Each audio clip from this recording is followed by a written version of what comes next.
Asesoría jurídica. Derechos. Deberes. Mecanismos de participación. El consultorio llega a su casa en Enroque Jurídico.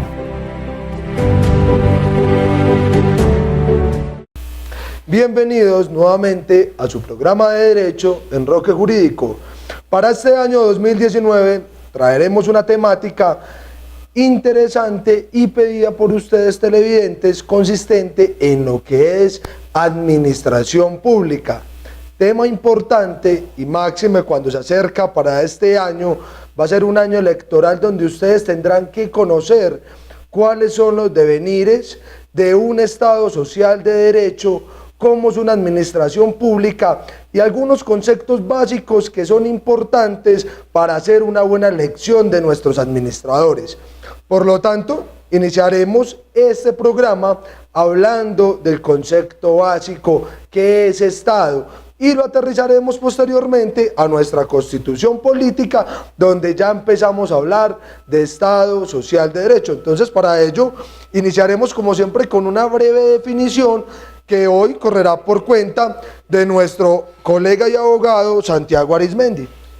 Bueno, el Estado es una palabra de uso común. De pronto la escuchamos en las noticias, la escuchamos en el diario vivir, pero la definición como tal ha sido compleja por múltiples razones. Sin embargo, Kelsen da una aproximación que para nosotros es bastante acertada y es más o menos la siguiente. ¿Qué es el Estado? El Estado es una sociedad políticamente organizada bajo un ordenamiento jurídico en un territorio determinado con un reconocimiento internacional. ¿Esto qué significa? Significa que el Estado como tal requiere de unos 3 elementos para ser un Estado completo. Y esos elementos son un territorio, es decir, un territorio definido donde ese ordenamiento jurídico pueda ser aplicado. Una población que sea determinada. ¿Y esa población qué papel cumple? El papel de que son personas a las que están destinadas esas normas, ese ordenamiento jurídico global.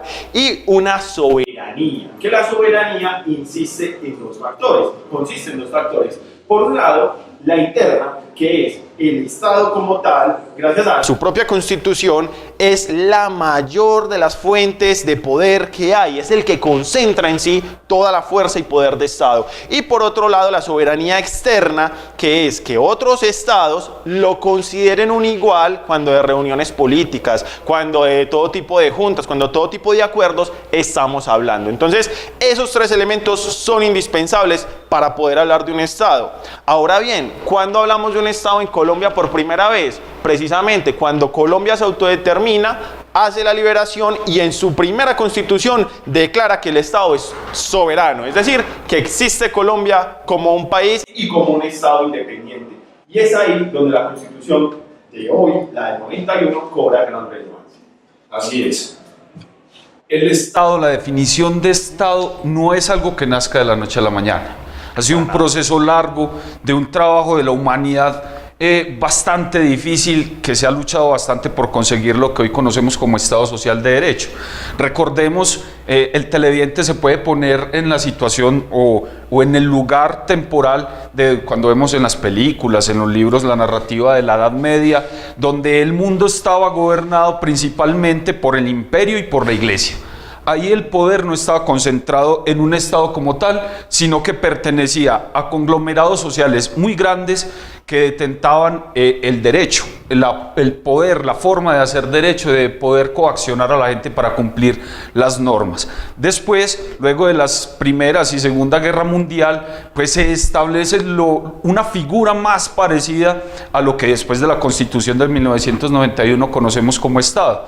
Sin embargo, antes de eso, y es importante darlo a conocer, después de la Constitución de 1886, nuestro Estado se configura como un Estado de derecho. De derecho netamente. El poder es del Estado, el Estado es quien a través de sus ramas, que ya las veremos más adelante, detenta el poder, da las órdenes, da las directrices de cómo se deben seguir las reglas, pero basado en un modelo de derecho exclusivamente. Ya veremos entonces cómo la Constitución de 1991 propone el Estado social de derecho, que es hoy el que rige nuestro devenir y nuestras obligaciones y también nuestros derechos, por supuesto. Claro que sí, Eduardo. Entonces, iniciamos ya con la claridad de 3 elementos básicos que son importantes para el desarrollo y el entendimiento de lo que dice nuestra Constitución. Por lo tanto, iniciaremos entonces a partir de esos 3 elementos con la lectura del artículo 1, que habla de la forma y caracteres del Estado. Y dice: Colombia es un Estado social de derecho, organizado en forma de república unitaria, descentralizada, con autonomía de sus entidades territoriales, democrática, participativa y pluralista, fundada en el respeto de la dignidad humana, en el trabajo y la solidaridad de las personas que la integran y en la prevalencia del interés general. De ahí que se pueda destacar, pues todos son importantes, pero hay unos elementos que tienen más relevancia y que pueden ayudar al entendimiento del Estado social de derecho. Dentro de eso, ¿qué es social? ¿Por qué es de derecho? ¿Por qué es democrática? ¿Por qué se llama constitución política? Y cómo se funda en el derecho de la dignidad humana. Entonces, empecemos por hablar de lo que es un Estado social. ¿Por qué es social? Claro que sí. Como bien lo decía Eduard ahorita, anteriormente el Estado era netamente de derecho, era un Estado que se enfocaba en unas normas y que tenía que cumplirse. Incluso, haces una muy buena alusión, Carlos, y es el hecho de que ¿por qué se llama Constitución política? La Constitución de 1886, que fue la Constitución que rigió durante mucho tiempo hasta que se creó la Constitución actual del 91, era una Constitución nacional, no era política. Era nacional porque desde su propio argumento, desde su propio preámbulo, proponía que como tal, el Estado y su soberanía se basaban en la nación. Nación, que es un concepto vago, que no hay forma de identificar. Nación es un sentimiento, es todo un pueblo en lo que fue, lo que es y lo que será. Mientras que la Constitución que tenemos al día de hoy dice que la soberanía recae en el pueblo. ¿Y quién es el pueblo? El pueblo son los habitantes permanentes, actuales de ese país, de ese Estado. Entonces, desde ahí empezamos a notar algo muy importante y es un cambio trascendental. Ahora, el Estado como tal, la soberanía, el pilar que ostenta todo el poder, recae sobre todos nosotros. ¿En calidad de qué? De componentes del Estado, de ser esa población, de ser el pueblo. Y es ahí donde el componente social cobra gran importancia, porque nosotros como sociedad nos estamos uniendo, como lo dice la definición, de forma organizada, para tener unas normas, pero esas normas no pueden tener el único fin de cumplirse porque sí, sino que deben de tener un fin de poder servir a esa sociedad al mismo tiempo. O sea, eso es retributivo. Tanto nosotros como sociedad le damos la capacidad al Estado de tener todo el poder y controlar las normas, pero el Estado a su vez tiene que garantizarnos a nosotros unos derechos fundamentales y unas garantías como ciudadanos y como miembros de todo lo que es una administración y un componente de Estado para tener esas calidades. Así es.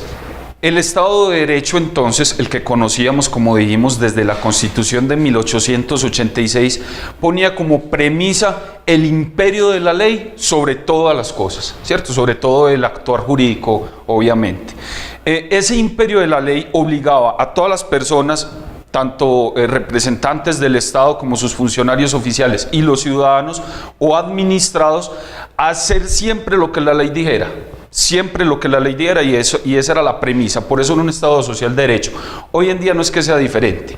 Hoy seguimos estando por debajo del imperio de la ley, seguimos haciendo lo que la ley nos ordena, pero el cambio es el social. Es decir, las leyes ya no deben tener un contenido netamente normativo, sino un contenido también social, algo que trascienda la sociedad. Por ejemplo, si una ley ordena que en los municipios deben haber parques principales, por decir algo, el Estado social de derecho dice que ese parque debe tener acceso, debe estar diseñado para que personas con discapacidad, por ejemplo, tengan acceso a ese parque. Se toma el término social, que es un término que enlazado al derecho es de un trabajo muy alemán, muy austríaco, que fueron los países que pusieron la bandera del Estado Social de Derecho, y nosotros lo adoptamos de esa forma. Nosotros seguimos estando bajo el imperio de la ley, pero con una norma de normas, con una carta política que nos da la directriz de lo que es el Estado Social de Derecho, que es la Constitución Nacional.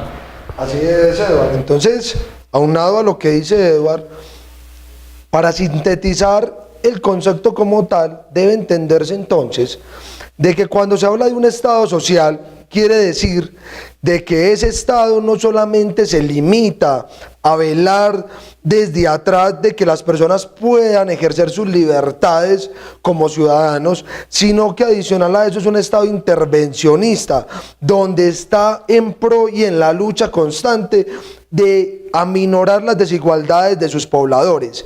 Es decir, que un Estado social le interesa es de que todo ese conglomerado como tal que lo constituye tengan los mismos derechos, tengan las mismas oportunidades y puedan ejercer cabalmente cada uno de los derechos que más adelante veremos que están estatuidos en la Constitución de 1991.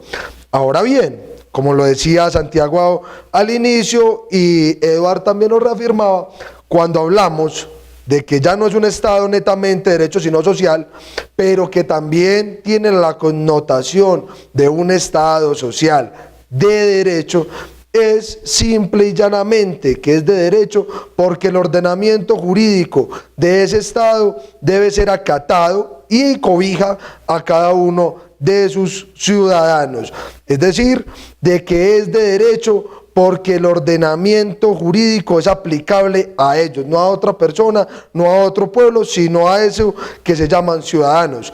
Entonces, yo creo que deberíamos de abordar el tercer concepto, que es importante para nosotros y que con lo que iniciamos el programa, y más para este periodo electoral, es por qué es un Estado democrático, en qué se basa la democracia. Hay algo importante que hay que resaltar. Y es que, si bien cuando Eduardo nos empieza a hablar de la historia del mismo Estado, nos habla de que bien después de la Segunda Guerra se empieza a formar, pero es que el Estado empezó a formarse incluso bajo estados totalitarios. Es decir, regímenes que de alguna u otra manera tenían un rey, tenían un representante, una persona que tenía todas las calidades y potestades y todo el poder estaba concentrado en él, y le interesaba una figura como el Estado, pero no era un Estado ni social ni democrático, que ese es el aspecto que nos distingue de algunos otros países o en la historia que fueron reinos. Entonces, el componente democrático es altamente importante porque es el que realmente termina de vincular la parte social, y que hoy en día nosotros conocemos a grandes rasgos la democracia en cuestiones de urnas, pero que, como vamos a ver más adelante, significa muchísimo más en un Estado democrático. Así es. Es que el deber ser del Estado Social de Derecho es que los funcionarios del Estado hagan todo, pongan todas sus energías, toda su disposición laboral e intelectual por el bienestar de los ciudadanos. Y nosotros alcanzamos ese ideal, por lo menos en el papel, a través de la democracia participativa, es decir, el poder en cabeza de los ciudadanos. Entonces ya es una forma de hacer derecho. Todos nos unimos para elegir un alcalde, para elegir un gobernador, para elegir el presidente, pero además de eso la Constitución Nacional nos da otras herramientas que ya desarrollaremos en programas posteriores y que hemos trabajado en programas anteriores, que nos permiten hacer un control político a esas personas que están en el poder a través del derecho de petición, del habeas corpus, etcétera. Temas que ya hemos trabajado y trabajaremos como lo menciono. Entonces es a través de esos recursos constitucionales y legales que se supone los ciudadanos debemos tener, además del voto, el poder de controlar lo que las decisiones administrativas tocan con nosotros los ciudadanos. Así es, Eduardo. Entonces, cuando hablamos netamente de un concepto democrático, como bien lo dice Eduardo, hace parte fundamental el hecho de que nosotros como pueblo colombiano somos los que salimos a elegir a nuestros funcionarios, a nuestros administradores a través del derecho al sufragio. Ahora bien, cuando se habla de democracia, no se limita solamente a ese mero hecho, sino que la Constitución también ha dicho y las Cortes en desarrollos jurisprudenciales han tratado de sensibilizar al pueblo, de decirles que ustedes, su participación no solamente es la de elegir, sino también la de hacer control. ¿Y cómo vamos a hacer control?